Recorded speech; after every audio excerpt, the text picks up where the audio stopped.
Hello, welcome to you my tube channel. आज का जो टॉपिक है वह है भारतीय संस्कृति। यह टॉपिक ऐसा है जो MA, BA, all competitive exam and board exam से संबंधित है। पहले हम लोग देखेंगे कि भारतीय संस्कृति का अर्थ क्या होता है। भारतीय संस्कृति का अर्थ होता है इंडियन कल्चर। कल्चर मीन्स जो हमें अपने पूर्वजों से प्राप्त हुआ है। प्राचीन काल से ही हमारा देश भारतवर्ष ऋषि मुनियों की तपोभूमि रही है। तपोभूमि होने के कारण ही भारतवर्ष सर्व संपन्न गुणों से युक्त माना गया है। यहाँ पर मानवीय मूल्य होने के कारण यहाँ सभ्य लोग ही रहते हैं।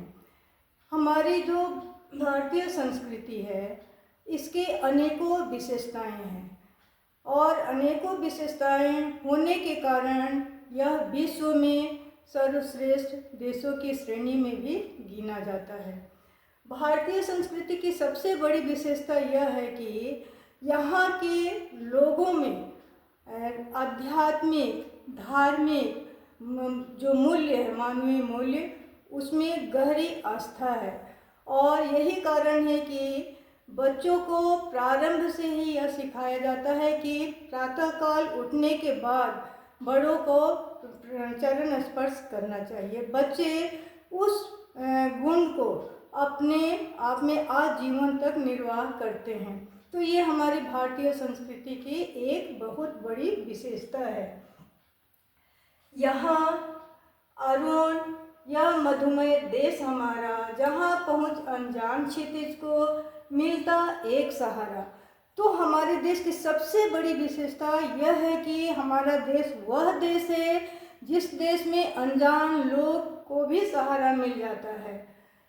यहाँ पर कवि शिरोमणि रविंद्रनाथ टैगोर ने भारतवर्ष को महामानव समुद्र कहा है।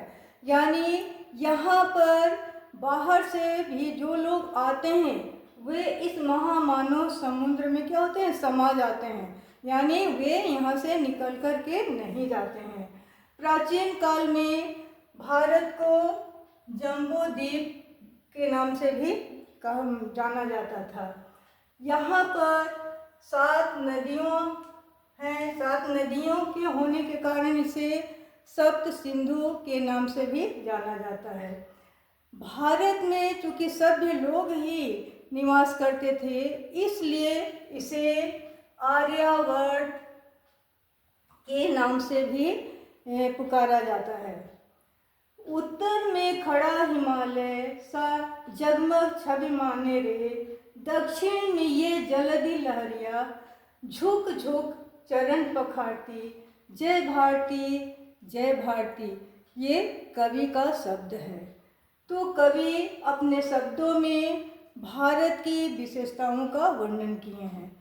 वे कहते हैं कि उत्तर में हिमालय पर्वत खड़ा है, इसके अतिरिक्त दक्षिण में समुद्र है जो हिमालय का चरण को पखारती है। फिर कवि कहते हैं कि हमारा देश भारतवर्ष ऐसा महान देश है जहाँ पर तो कहीं बहुत हरियाली है, कहीं हरियाली ही नहीं है, कहीं रेगिस्तान है।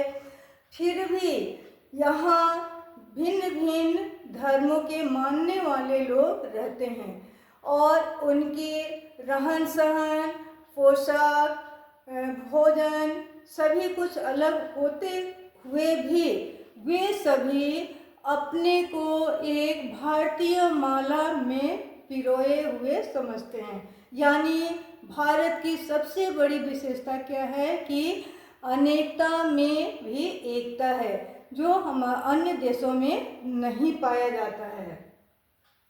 फिर अगला जो विशेषता है अतिथि देवो भव। तो ये हमारे देश की क्या है, आधारशिला है। यहाँ पर या हमारे यहाँ जो भी अतिथि आते हैं उनका सम्मान देवता के समान किया जाता है, सम्मान उनका होता है।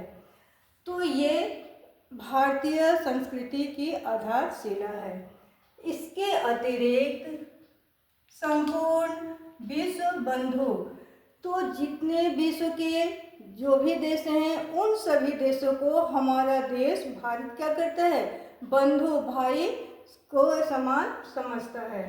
विश्व बंधुत्व की भावना होने के कारण यह हमारी भारतीय संस्कृति में चार चांद लगा देता है। यही नहीं, हमारे देश में सबसे बड़ी और विशेषता जो थी वह है कि यह सत्य, अहिंसा और त्याग पर आधारित है, जो विश्व को भी संदेश देता है। यहाँ सर्वधर्म समभाव सर्वोपरि की भावना भी है। इसमें राम, कृष्ण, बुद्ध, महावीर, अशोक, गांधी, दधीची ने त्याग का संदेश विदेशों में भी फैलाया है, इसलिए हमारा देश महान है। इसके अतिरिक्त यहाँ की जो संस्कृति है वह शांति प्रिय है। वसुधैव कुटुंबकम के कारण हमारा देश अन्य देशों की श्रेणी से क्या है, ऊंचा है। यहाँ अध्यात्म के कारण भी लोगों की आस्था क्या है, बहुत ही गहरी है, जो अन्य देशों में नहीं है। तो इस तरह से हमारा जो भारतीय संस्कृति है अन्य देशों की अपेक्षा यहाँ विशेषताएं बिल्कुल अलग है। तो ये हमें अभी वर्तमान में ही प्राप्त नहीं हुई है, बल्कि ये प्राचीन काल से हमारे जो ऋषि मुनि थे, हमारे जो पूर्वज थे, वो हम लोगों को वसीयत के रूप में प्रदान किए हैं। ये परंपरा आज भी चल रही है। तो ये वीडियो कैसे लगी आप लोग कमेंट में लिखेंगे। इसी तरह की वीडियो लेकर के फिर अगली बार मिलते हैं। वीडियो को सब्सक्राइब करना नहीं भूलेंगे।